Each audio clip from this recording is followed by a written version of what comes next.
ഇന്നത്തെ രാഷ്ട്രീയത്തിൽ ത്യാഗമനോഭാവം കുറഞ്ഞുവരികയാണെന്നും സുഖജീവിതത്തിന്റെ രാഷ്ട്രീയമാണ് കണ്ടുകൊണ്ടിരിക്കുന്നതെന്നും ഇ.പി. ജയരാജൻ പറഞ്ഞു. തളിപ്പറമ്പിൽ കെ. ബാലകൃഷ്ണൻ നായർ അനുസ്മരണം ഉദ്ഘാടനം ചെയ്ത് സംസാരിക്കുകയായിരുന്നു അദ്ദേഹം. ഇന്നത്തെ രാഷ്ട്രീയത്തിൽ അനുഭവങ്ങളില്ല. ജനങ്ങൾക്ക് വേണ്ടി അർപ്പിത മനോഭാവത്തോടെ ജീവിതം സമർപ്പിച്ച ഒരുപറ്റം നേതാക്കൾ പഴയകാലത്തുണ്ടായിരുന്നു. അതിൽ പ്രമുഖനാണ് അന്തരിച്ച അഡ്വക്കേറ്റ് കെ. ബാലകൃഷ്ണൻ നായർ. എന്തും സഹിച്ച് എന്തിനും പുറപ്പെടുന്ന ഒരു വിപ്ലവകാരിയായിരുന്നു അദ്ദേഹം.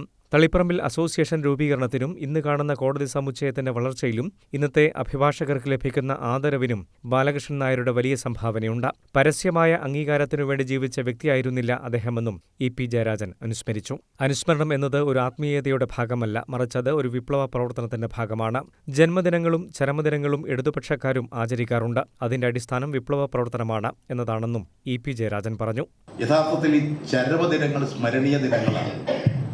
ആ സ്മരണീയ ദിനങ്ങൾ ഭൂതകാല ചരിത്രം പൊതുവായി പഠിപ്പിക്കാൻ ഒരു സമൂഹത്തിലുള്ള ഒന്നിച്ച് പ്രവർത്തിച്ചവരും ഇനി പ്രവർത്തിക്കേണ്ടവരുമായ സമൂഹത്തിൻ്റെ മുമ്പിൽ ഭൂതകാല ചരിത്രം പഠിപ്പിക്കുമ്പോൾ അത് ആ കാലഘട്ടത്തിൻ്റെ ചരിത്രമായിരിക്കും. ആ ഭൂതകാല ചരിത്രം പഠിപ്പിക്കുന്നത് വഴി ഭാവി രാഷ്ട്രീയത്തെ രൂപപ്പെടുത്താൻ കഴിയും.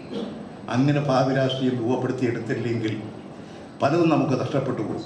തളിപ്പറമ്പ് ബാർ അസോസിയേഷന്റെയും അഡ്വക്കേറ്റ് കെ. ബാലകൃഷ്ണൻ നായർ ഫൗണ്ടേഷന്റെയും ആഭിമുഖ്യത്തിലാണ് ചടങ്ങ് നടന്നത്. ഉദ്ഘാടന സമ്മേളനത്തിൽ ഫൗണ്ടേഷൻ മുഖ്യ രക്ഷാധികാരി പ്രൊഫസർ ഇ. കുഞ്ഞിരാമൻ അധ്യക്ഷത വഹിച്ചു. Advocate P. എ. ബാബു അനുസ്മരണ പ്രഭാഷണം നടത്തി. ബുക്ക്ലൈറ്റിന്റെ പ്രകാശനം bar association president V. A. Satheesh നിർവഹിച്ചു. എവിഡൻസ് എന്ന വിഷയത്തെക്കുറിച്ച് ജില്ലാ additional sessions judge K. N. Prashanth ക്ലാസെടുത്തു. Advocate V. A. Satheesh, doctor O. V. Sanal, advocate K. Pramod, advocate M. Vinod Raghavan, advocate M. J. Siddhartha തുടങ്ങിയവർ സംസാരിച്ചു. News bureau, Taliparamba.